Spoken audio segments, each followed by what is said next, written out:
오늘 거룩한 주일 주님께서 하나님께서 우리에게 주신 말씀은 마태복음 16장 16절에서 20절 말씀입니다. 다 함께 일어나셔서 이 계시의 말씀을 봉독하실 때 살아계신 하나님의 음성을 들으실 수 있기를 바랍니다. 시몬 베드로가 대답하여 이르되 주는 그리스도시요 살아계신 하나님의 아들이시니이다. 예수께서 대답하여 이르시되 바요나 시몬아 내가 복이 있도다. 이를 내게 알게 한 이는 혈육이 아니요 하늘에 계신 내 아버지시니라. 또 내가 내게 이르노니 너는 베드로라. 내가 이 반석 위에 내 교회를 세우리니 음부의 권세가 이기지 못하리라. 내가 천국 열쇠를 내게 주리니 내가 땅에서 무엇이든지 매면 하늘에서도 매일 것이요 내가 땅에서 무엇이든지 풀면 하늘에서도 풀리리라 하시고 이에 제자들에게 경고하사 자기가 그리스도인 것을 아무에게도 이르지 말라 하시니라. 아멘. 오늘은 강남동산교회가 31번째 생일을 맞는 창립기념주일입니다. 교회는 주님께서 핏값을 지불하고 세우신 곳입니다. 주님의 그 헌신, 주님의 눈물이 있는 곳에 교회인 거죠. 그러니까 교회가 그만큼 소중하고요. 또 그렇기 때문에 많은 어려움도 있고 위기도 있습니다. 그래서 교회를 세운다고 하는 것은 많은 헌신이 필요합니다. 또 많은 수고가 필요하고요. 또 대가 지불도 필요합니다.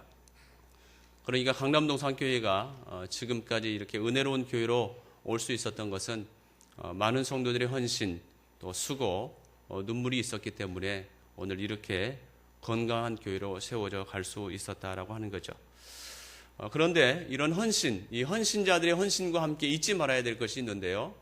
그것은 뭐냐면 주님이 교회를 향해서 가지고 계신 마음입니다. 그리고 하나님의 교회를 견고하게 세우려고 하는 그 하나님의 그 주님의 열심을 우리가 절대 잊어버려서는 안 된다는 것입니다. 여러분, 교회는 완전한 것이 아닙니다. 정말 부족하고 상처 많고 연약한 사람들이 하나님의 은혜로 부르심을 받아서 하나의 공동체를 만드는 것이 교회잖아요. 그렇기 때문에 때로는 갈등도 있을 수도 있고요. 때로는 어려움도 있을 수 있습니다. 그럼에도 불구하고 이런 갈등을 성숙함으로 만들어갈 수 있는 그 근거는 뭐냐면 주님이 우리를 부르셨다는 것과 함께 주님께서 오늘 또 이 교회를 향해서 가지시는 그런 마음 때문에, 그 은혜 때문에 우리가 그들을 품고 그들을 사랑하고 또 이해하면서 더 건강한 교회로 세워갈 수 있는 것이죠.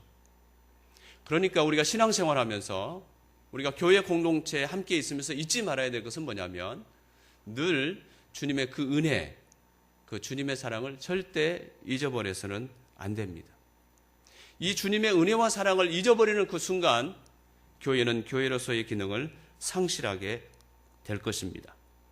교회가 주님의 희생과 헌신으로 세워졌고 또 우리가 주님의 은혜로 부르심을 받았다는 사실을 기억하게 되면 교회가 얼마나 소중한지, 그리고 이 교회 공동체 안에 있는 내가 얼마나 중요한 존재인지, 내가 있는 자리에서 이 일을 감당하는 것이 얼마나 소중한지 그 책임감, 그 가치를 발견하게 될 것입니다.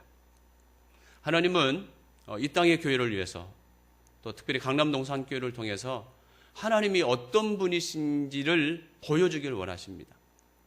우리에게 은혜를 베푸신 하나님이 얼마나 놀라운 분이신지, 그리고 하나님이 이 교회를 통해서 이 땅에 얼마나 큰 희망을 일으키고자 하시는지를 주님께서 보여주시길 원하신다는 것입니다. 그래서 교회가 건강하고 아름다우면 세상 사람들, 하나님을 알지 못하는 사람들은 그 교회의 아름다운 모습을 보면서 나도 저 공동체에 속하고 싶다라고 하는 그런 마음을 가지게 될 것입니다. 이런 의미에서 교회는 희망이고요. 이 시대의 하나님의 대안입니다. 하나님이 이 땅의 교회를 통해서 특별히 오늘 31주년을 맞이하는 강남동산교회를 통해서 하나님이 얼마나 아름다운 분이신지, 하나님이 얼마나 놀라우신 분이신지를 보여주길 원하신다는 것입니다. 그리고 우리가 희망이 되길 원하신다는 것이죠. 오늘 우리가 하나님 앞에 예배 드리면서 주님 앞에 섰습니다. 하나님 앞에 서서 우리의 삶에 필요한 부분도 하나님 앞에 간구하지만 또 한 가지 우리가 주님 앞에 간구해야 될 것은 뭐냐면 이제 내가 이 땅에 하나님이 부르신 교회로서 어떻게 하나님의 뜻을 펼쳐갈 수 있을까? 라고 하는 그런 마음들을 하나님 앞에 간구해야 된다는 것이죠. 지금까지는 내 관점, 내 중심, 내 생각으로 보고 판단했다고 한다면 이제는 하나님의 관점, 하나님이 어떻게 생각하실까? 하나님이 무엇을 원하실까? 라고 하는 그런 하나님의 관점으로 교회를 바라보고 지체를 바라보고 세상을 바라보는 그런 모습들이 우리 가운데 있어져야 된다는 것입니다. 그래야만 희망을 일으킬 수 있습니다. 그래야만 세상에 대안이 될 수 있다라고 하는 사실입니다. 오늘 본문 18절에 보면 교회라고 하는 단어가 나옵니다. 이 마태복음에 교회가 딱 한 번 나오는데 오늘 본문에 딱 등장하는 말씀이 오늘 교회라고 하는 단어인데 예수님께서 교회에 대한 말씀을 하시는데요. 베드로의 신앙 고백을 들으신 후에 교회에 대한 말씀을 하십니다. 그리고 교회에 대한 말씀을 하시면서 18절 하반절에 이런 말씀을 하세요. 음부의 권세가 이기지 못하리라. 음부의 권세가 이기지 못하리라. 이것은 교회의 능력에 대한 말씀이에요. 여러분 권세를 각주에 보면 문, 성문이라고 이렇게 재해석하고 있습니다. 이 말씀은 전쟁의 상황에서 이런 상황을 이야기하는 것입니다. 교회가 포위되어서 성 안에 갇혀 있는 거죠. 성 안에 갇혀 있는 그 상황 가운데 음부의 권세가 이기지 못하리라 라고 하는 이 말씀의 뜻은 뭐냐면 이 성 안에 포위되어서 갇혀 있는 교회가 이 성문을 뚫고 세상을 향해 나가면서 세상의 어두운 부분을 밝게 비추고 세상에 희망을 일으키는 역할을 감당하게 될 것이다. 교회가 이런 곳이다. 교회가 이런 능력이 있다라고 하는 말씀이 음부의 권세가 이기지 못하리라 라고 하는 의미입니다.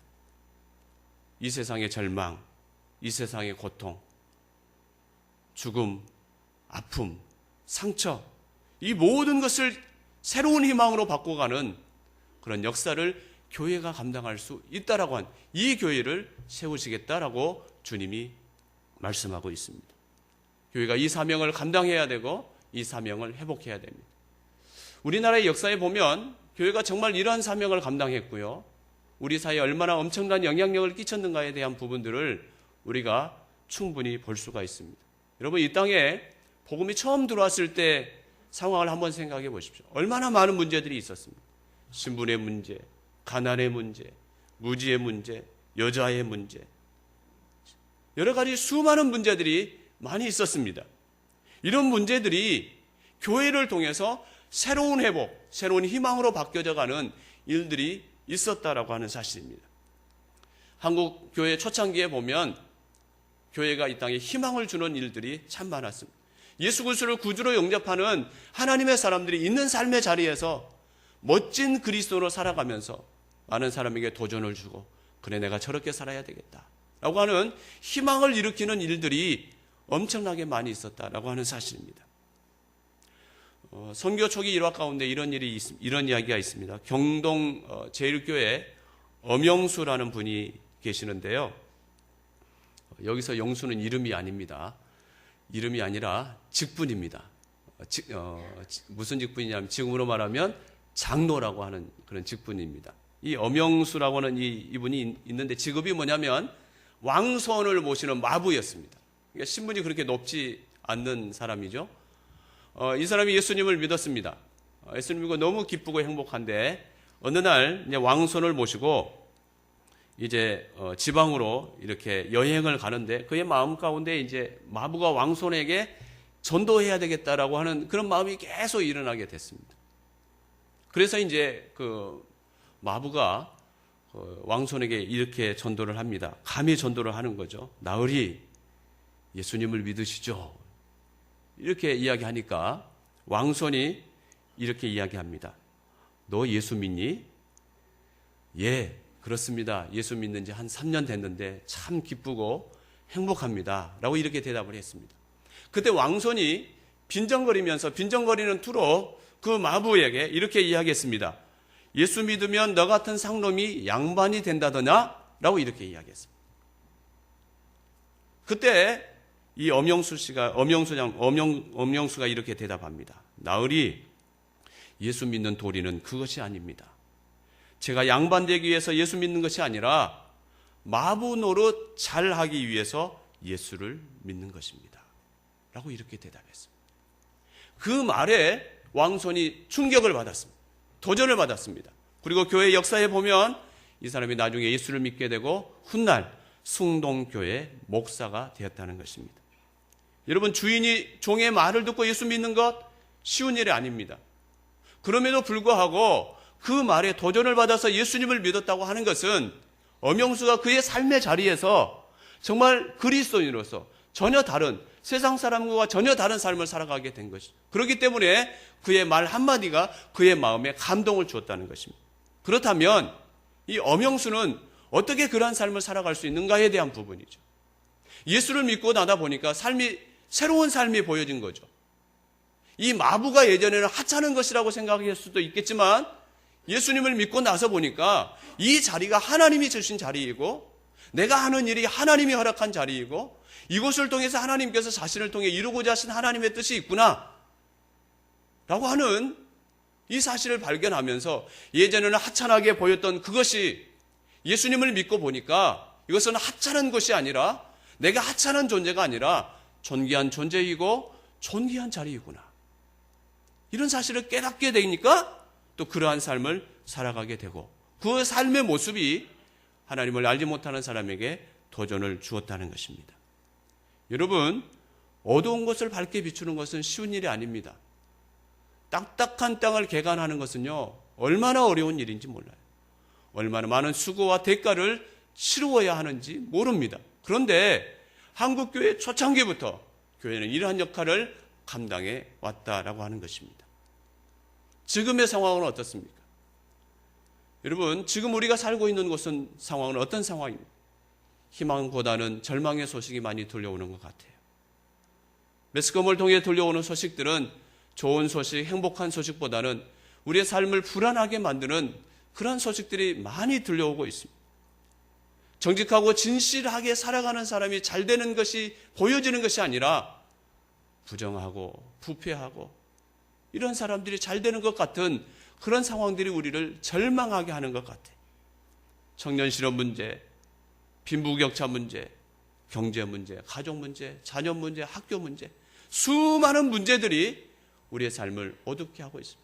특별히 영적으로 진리를 왜곡하는 그러한 일들이 우리의 신앙조차도 혼란스럽게 하는 시대 가운데 우리가 놓여져 있다라고 하는 사실입니다. 우리 주변에 진리를 왜곡하는 일들이 참 많이 있습니다. 이단들, 사이비들이 참 많이 있어요. 엊그제 목회하고 있는 친구와 전화를 한 적이 있습니다. 통화했는데 그 친구가 그런 이야기 하더라고요. 교회가 이제 어느 정도 이렇게 세워져 가려고 하는데 교회 안에 이단이 침입을 해가지고 이단 때문에 교회가 분열하고 갈등하고 그것 때문에 아직까지 3년이 지난 후에도 아직까지 후유증을 겪고 있다라고 하는 그런 이야기를 들었습니다. 참 가슴이 많이 아팠습니다. 이단들이 개인과 가정을 파괴하고 또 사회적인 문제로 심각하게 사람들을 혼란스럽게 하는 일들이 참 많이 있죠. 여러분, 우리 주변에 참 많은 이단들이 있는데요. 사이비들이 있는데요. 그 사이비와 이단이 자신을 교주를 신격화하기 위해서 공통적으로 사용하는 교리 몇 가지가 있습니다. 첫 번째 교리는 뭐냐면요. 삼시대론입니다. 이 삼시대론이라고 하는 것은 뭐냐면 성경의 시대를 3시대로 나누는 거예요. 세 가지 시대로 나누는 거예요. 통일교회 문선명 씨는 구약시대, 신약시대, 성약시대. 하나님의 교회 안상홍 씨는 구약시대, 신약시대, 종말시대. 신천지의 이만희 씨는 구약시대, 신약시대, 계시록의 시대. 이렇게 세 시대로 이렇게 나누는 것이 3시대론입니다.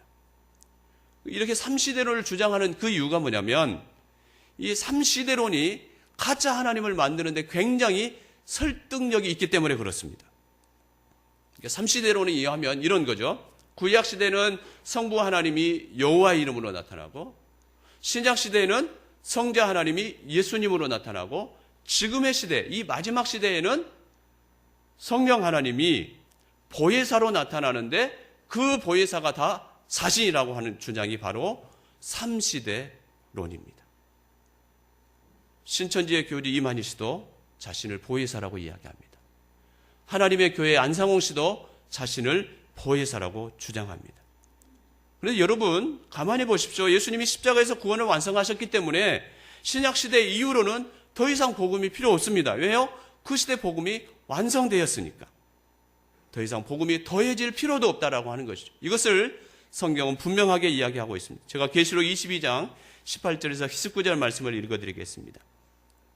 내가 이 두루마리의 예언의 말씀을 듣고 모든 사람에게 증언하노니 만일 누구든지 이것들 외에 더하면 하나님이 이 두루마리에 기록된 재앙들을 그에게 더하실 것이요 만일 누구든지 이 두루마리의 예언의 말씀에서 제하여 버리면 하나님이 이 두루마리에 기록된 생명나무와 및 거룩한 성의 참여함을 제하여 버리리라. 두 번째 주장하는 것이 있는데요. 그것은 뭐냐면 동방의 의인교리입니다. 성경에 보면 동방이라고 하는 단어가 나오는데요. 이 동방을 한국이라고 표현합니다. 한국이 동방, 해 돋는 곳 이렇게 주장하면서 동방에서 일으키리라고 예언했던 사람들이 바로 자신이라고 주장하는 것입니다. 통일교회 문선명 씨, 엘리야 복음선교회 박명호 씨, 하나님의 교회 안상홍 씨, 이 모든 교주들은 동방을 한국이라고 이렇게 이야기합니다. 그리고 자신이 동방의 의인이다라고 이렇게 주장합니다. 그래서 이 계시록에 보면 해 돋는 곳에서 와서 인치는 천사가 있는데 이 인치는 천사가 바로 자신이라고 이야기합니다. 이것은 성경의 전체적인 맥락을 보면요, 얼마나 어리석은 주장인지 몰라요. 얼마나 우스운 주장인지 몰라요. 여러분 성경에 보면 동방이라는 표현이 나오는데요. 이 동방의 표현은 이스라엘을 중심으로 동서남북에 있는 나라들을 이야기합니다. 특별히 이사야 41장 46장에 나오는 이 동방이라고 하는 이 사람은 누구를 가르치냐면 당시 페르시아의 고레스 왕을 이야기합니다. 그런데 교주들이 이 동방을 한국이라고 해석하면서 자신을 신격화하고 있는 그 도구로 사용한다는 것이죠. 세 번째 교류가 있는데 그것은 뭐냐면 계시록의 인때는 자라고 하는 교리입니다. 요한계시록 5장 1절에서 5절에 보면 하나님의 오른손에 책이 있는데요. 이 책이 7인이라고 하는 그것으로 봉해져 있는데 이 책을 능히 펴거나 이것을 떼일 자가 없다라는 표현이 나옵니다. 근데 그때 유대 지파의 자손이었던 다윗의 뿌리가 이 책과 7인을 떼신다는 내용이 나와요. 여기에 인때는 자가 바로 자신들이라고 이야기합니다. 그래서 이 인때는 자를 믿어야 구원을 받을 수 있고 이 인때는 자를 통해서 구원을 이룰 수 있다라고 이야기합니다.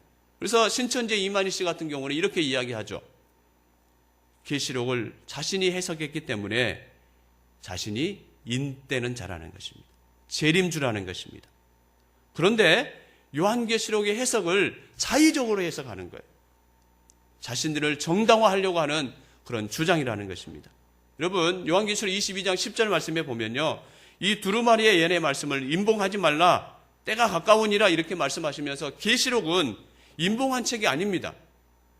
그런데 이만희 씨는 와서 그 인을 자신이 떼야 된다고 하는 잘못된 주장을 하고 있는 거예요. 저는 이것을 보면서요 어떤 생각이 들었냐면 참 이단에 미혹되면 성경에도 없는 것도 믿게 되는구나 라는 그런 생각이 들더라고요. 네 번째 교리가 뭐냐면 시대별 구원자 교리입니다. 이게 뭐냐면 시대마다 구원자가 달랐다는 것입니다. 노아 시대에는 노아를 따라야 되고 모세 시대에는 모세를 따라야 되고 예수님의 시대에는 예수님을 따라야 하듯이 지금의 시대에는 자신을 따라야, 자신을 믿어야 구원을 얻는다는 교리입니다. 방금 말씀드린 것처럼 그렇지 않습니다. 예수님이 구원의 완성자이십니다. 예수님을 통해서만 구원을 얻을 수 있다라고 성경은 분명하게 이야기하고 있습니다. 성경에도 예수 그리스도를 초점으로, 예수 그리스도를 중심으로 모든 것이 구성되어 있습니다. 인간이 타락하고 난 후에 창세기 3장 15절 말씀에 보면 구원에 대한 예언을 하는데 그 예언의 대상이 바로 예수 그리스도고요. 히브리서 11장에 보면 모세 또한 그리스도를 바라보면서 그 믿음을 가지고 살았다라고 재해석하고 있습니다. 그렇기 때문에 예수 그리스도 외에는 다른 구원자가 있을 수 없다라는 것입니다. 마지막 다섯 번째 교리가 뭐냐면 비유풀이입니다. 이 비유풀이라고 하는 것은 성경을 비유로 이렇게 풀어야 된다는 거죠. 영적으로 해석해야 된다는 것입니다. 근데 여러분, 이것을 비유풀이를 무기로 삼는 이유가 있어요. 그것은 뭐냐면 이 비유로 풀어야만 교주를 하나님으로 만들 수 있기 때문에 그렇습니다.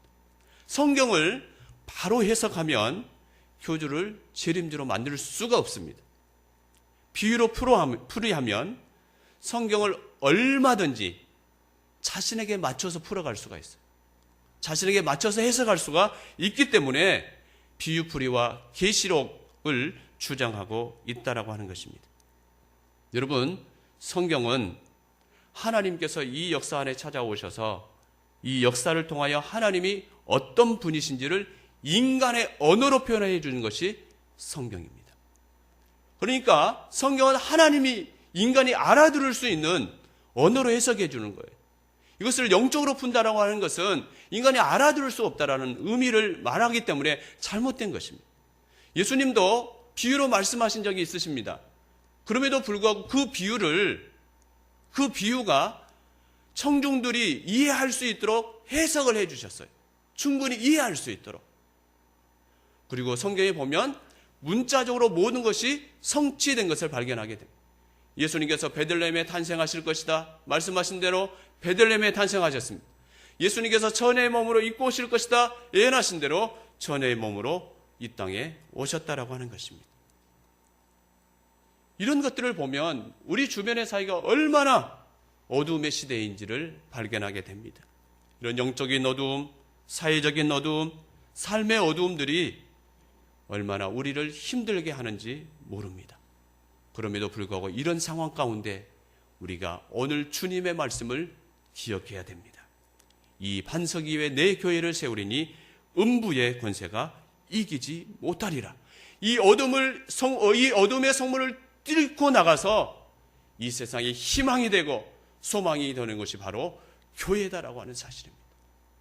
우리는 예수님의 이 말씀 가운데 두 가지를 질문해야 됩니다. 어떻게 교회가 이런 희망이 될 수 있는가에 대한 두 가지 질문을 해야 돼요. 첫 번째 질문은 뭐냐면 어디에라는 질문입니다.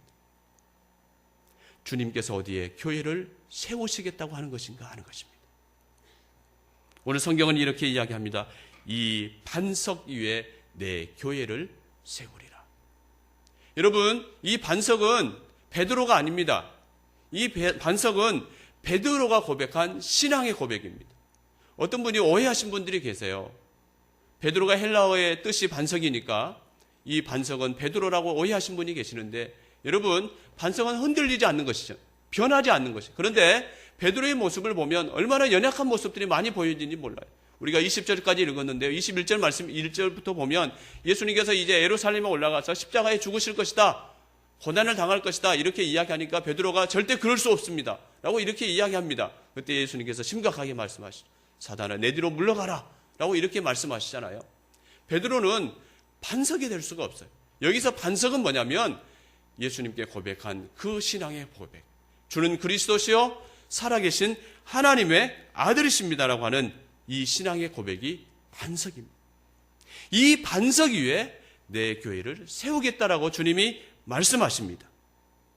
이 신앙 고백 위에 세워진 교회가 이 땅에 희망이 될 수 있다는 것입니다.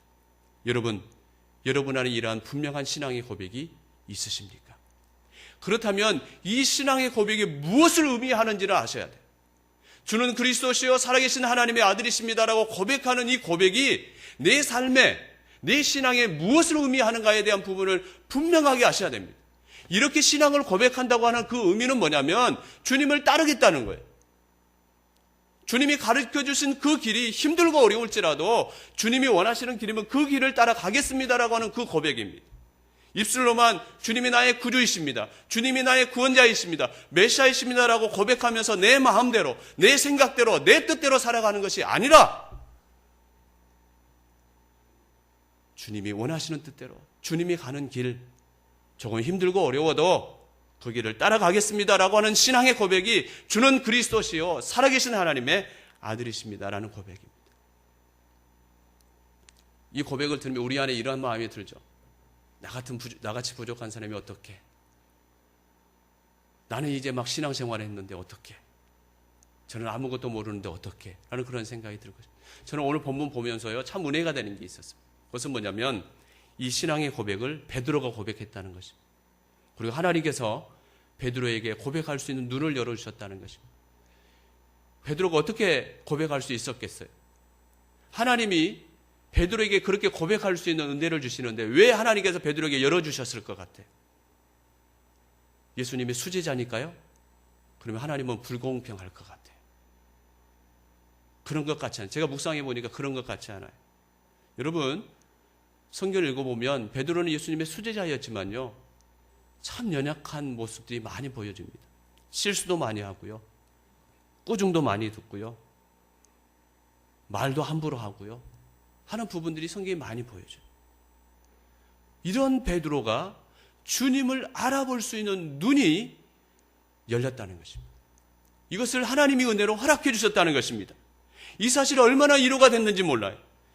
하나님은 베드로와 같이 실수가 많고 연약하고 부족한 사람들을 통해서, 부족한 그 베드로를 통해서 예수님을 고백하는 위대한 신앙의 고백을 하셨다고 한다면, 나같이 연약하고 나같이 부족함에도 불구하고 하나님은 나를 통해서도 이러한 일들을 하실 수 있겠구나, 이런 위대한 고백을 하실 수 있겠구나 라고 하는 그런 생각이 들었습니다. 그렇기 때문에 이제 내가 신앙생활을 막 시작했다고 말하지 마시길 바랍니다. 나는 아무것도 없다고 핑계하지 마시길 바랍니다. 주님은 분명한 신앙 고백을 하는 그 사람을 통해서 희망을 일으킨다는 것입니다. 중요한 것은 내가 분명하게 흔들림이 없이 주는 그리스도시요 살아계신 하나님의 아들이십니다 라고 하는 이런 분명한 신앙의 고백이 내 안에 있는가 하는 것입니다. 이런 자에게, 이 신앙 고백을 하는 사람에게 주님이 19절 말씀에 보면요, 천국 열쇠에 대한 이야기를 하세요. 천국 열쇠에 대한 이야기를 하면서 하늘과 땅에 대한 이야기를 합니다. 무슨 말입니까? 이 신앙 고백을 하는 사람에게는 천국 열쇠가 주어지는데, 이 천국 열쇠는 하늘의 문제, 땅의 문제를 풀 수 있는, 또 매일 수 있는 축복이 주어진다는 것입니다. 이 천국 열쇠를 가지고 하늘을 풀 수도 있고 하늘을 매일 수도 있는 그런 은혜가 주어진다는 말씀. 근데 여기서 두 가지를 주목해야, 첫 번째 주목해야 될 것은 뭐냐면요, 천국 열쇠는 신앙을 고백하는 모든 사람에게 주어진다는 것입니다. 목사에게만 주어지는 것이 아니에요. 항존직에만 주어지는 것이 아니에요. 신앙생활 10년, 20년 하는 사람에게 주어진다는 것이 아닙니다. 어떤 사람에게요? 예수 그리스도를 구주로 고백하는 사람, 지금 예수를 믿는다고 할지라도 내가 예수님을 주로 고백한다고 하면 이 사람에게 천국 열쇠가 주어진다는 사실입니다. 이 사실을 믿음으로 받아들여야 돼요. 두 번째는 뭐냐면, 매이고 푸는 것은 우리가 감당해야 될 일이라는 것입니다. 천국 열쇠가 주어졌는데요, 주어진다는 사실을 모르는 경우가 있어요. 천국 열쇠를 갖고 있는데요, 그것을 사용하지 않는 성도들이 참 많습니다. 그러면서 스스로를 그렇게 고백합니다. 나는 아무것도 없다. 나는 아무 능력도 없다. 나는 무기력하다. 나는 아무것도 할 수 없다. 외부의 어떤 환경이 닥쳐오면 무기력하게 넘어지고 쓰러지고, 그러면서 스스로를 아무 능력이 없는 존재라고 생각하는 신앙인이 너무나 많다는 것입니다. 왜 그렇습니까? 천국 열쇠가 주어졌다는 사실을 믿지 않기 때문에 그래요. 그리고 천국 열쇠가 주어졌음에도 불구하고 그것을 사용하지 않기 때문에 그렇습니다. 폴 투르니에가 지은 모험으로 사는 인생이라는 책이 있습니다. 이 책을 읽으면서 참 많이 도전이 됐는데요, 이 투르니에는 의사이면서 기독교 상담가인데 믿음에 대해서 이렇게 이야기합니다. 믿음은 우리로 하여금 세상을 외면하게 하는 것이 아니라 오히려 직면하게 한다. 진정한 믿음은 천국 열쇠만 갖고 살아가는 것이 아니라 이 천국 열쇠를 사용하는 것이라는 거예요. 어디에서요? 세상에서. 그렇기 때문에 진정한 믿음은 교회와 세상을 분리할 수 없다는 것입니다. 세상 속에서 진정한 믿음이 드러나게 된다는 거죠. 그러면서 계속적으로 이렇게 이야기합니다. 그렇기 때문에 믿음이 우리 안에 세상에 대한 새로운 관심과 구체적인 일상의 현실, 즉 어렵고 힘들고 고통스러울 때도 많지만 그래도 살아볼 만한 현실에 대한 새로운 관심을 일깨워준다.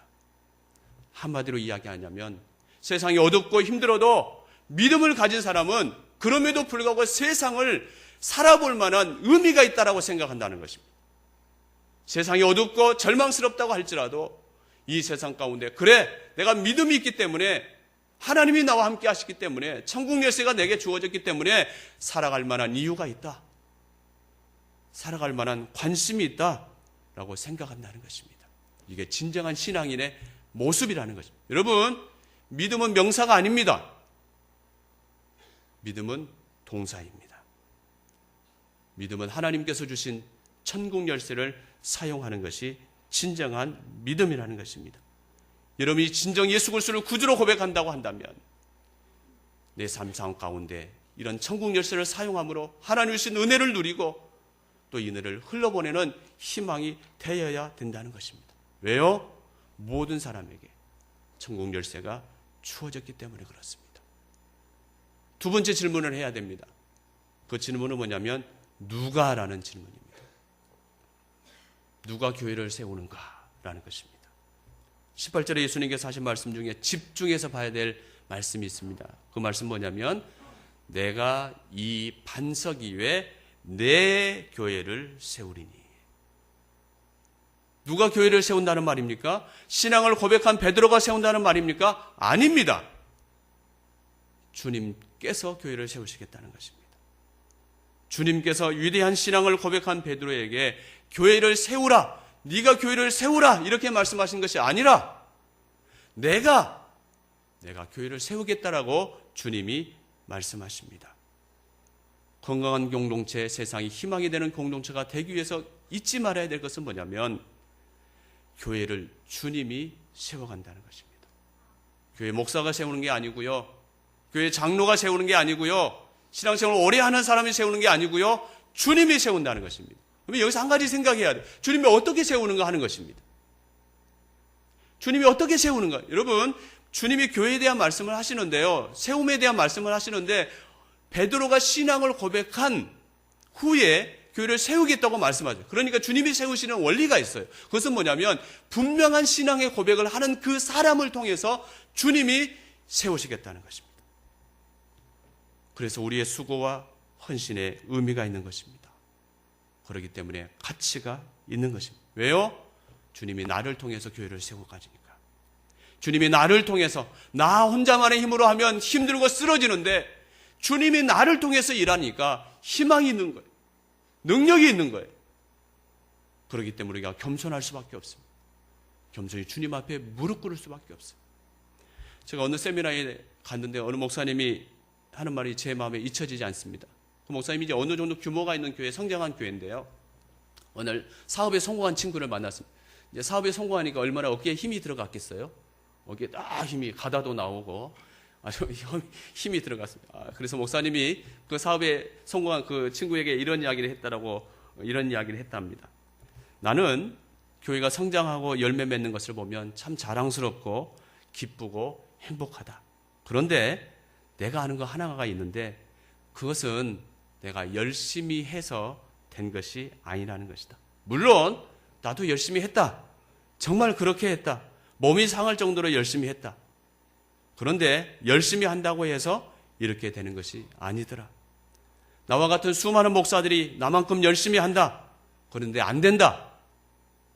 되는 이유는 주님이 기뻐하시는 하나님의 일에 고민하면서 나가기 때문이다. 너 사업 성공했다고 하지? 네가 잘했다고 생각한다는 그 생각 조심해야 된다. 너만큼 열심히 하는 사람들은 많다. 내가 잘된 것은 하나님이 특별하게 축복해 주셨기 때문이다. 네가 열심히 했다고 생각하면 굉장히 위험하다. 제가 이 이야기를 들으면서 이런 생각을 해봤습니다. 제가 부목사로 사역을 하지만, 사역을 감당하고 있지만 내 능력과 내 지혜를 가지고 사역을 했다고 한다면 어떻게 됐을까? 여러분 한번 생각해 보십시오. 여러분의 지혜, 여러분의 능력을 가지고 세상을 살아가고 신앙생활을 한다면 어떻게 됐을 것 같습니다. 가만히 생각해 보니까요, 내 힘에는 한계가 있더라고요. 내 능력에는 한계가 있더라고요. 그때 하나님 앞에 무릎 꿇었을 때 하나님이 지혜 주시고요, 회복할 수 있는 은혜 주시고요, 그랬더라고요. 그래서 주님 앞에 그렇게 고백할 수밖에 없어요. 주님의 은혜입니다. 주님이 나를 통해 하셨군요. 주님이 나를 통해서 하나님의 교회를 세우셨군요. 여러분, 여러분의 남편, 아내, 자녀 사랑할 수 있는 그 힘이 어디에서 나오겠어요? 주님이잖아요. 주님의 사랑 때문이잖아요. 내 힘이 아니라 주님이 나를 통해서 행하신다라고 하는 사실을 우리가 잊지 말아야 됩니다. 그것이 사소한 것일지라도 말입니다. 피터 드러커가 이런 이야기를 했습니다. 전문성은 어디에서 나오냐면 사소한 것에서 나온다, 이런 이야기를 했습니다. 아주 조그마한 것, 아주 사소한 것에서 나온다. 그러면서 고대 위대한 조각가인 페이디아스라는 일화를 소개하는데요. 당시 이제 이 페이디아스의 작품은 지금도 굉장히 유명한 작품이라고 이야기합니다. 그런데 아테네 그 재무관이 이 페이디아스 작품에 대한 값을 지불해야 되는데 그 신전의 조각을 했거든요. 보이는 부분, 보이지 않는 부분 말고 보이는 부분만 지급하겠다고 하는 것입니다. 그러니까 이 페이디아스가 이런 이야기를 했습니다. 보이지 않는 뒷부분에 대한 이야기를 하면서 이렇게 이야기합니다. 아무도 보이지 않는다고요? 보지 않는다고요? 틀렸습니다. 하늘의 신들이 보고 있습니다. 이렇게 이야기했다. 보이지 않는 그 사소한 것일지라도 사람은 볼 수 없지만 하늘은 보고 있다라고 하는 거죠. 여러분, 하나님이 보고 계십니다. 하나님은 우리의 삶을 보고 계시고요. 사용하기를 원하시고요. 하나님의 뜻을 이루어가길 원하신다는 것입니다. 내가 어떠한 자리에 있든지 간에, 내가 어떠한 일을 하든지 간에, 그것이 사소한 것일지라고 할지라도 주는 그리스도시여라고 하는 분명한 신앙의 고백을 가지고 있다면 하나님이 보고 계시고요. 그 사람을 통해 더 놀라운 일을 일으키시고요. 희망을 일으키는 일들을 감당하십니다. 그 일을 강남동산교회를 통해서 오늘 예배 가운데 나온 여러분과 저를 통해서 이루기를 원하십니다. 주님은 이렇게 말씀하십니다. 네가 희망이다. 기도하겠습니다. 강남동산교회를 세우시고 지금까지 인도하신 아버지 하나님, 지난 31년 동안 이끌어오신 주님을 찬양하고 앞으로의 교회를 통해 더 귀하고 아름다운 일을 행하실 주님을 찬양합니다. 하나님의 백성들이 이 땅에 희망이 되기를 원하는데 하나님, 이런 일들을 감당할 수 있는 능력 주시고 또 주님의 은혜를 받은 자로서 더 겸손하고 감사함으로 교회를, 직장을, 가정을, 세상을 세워갈 수 있도록 인도하여 주시옵소서. 예수님의 이름으로 기도하옵나이다.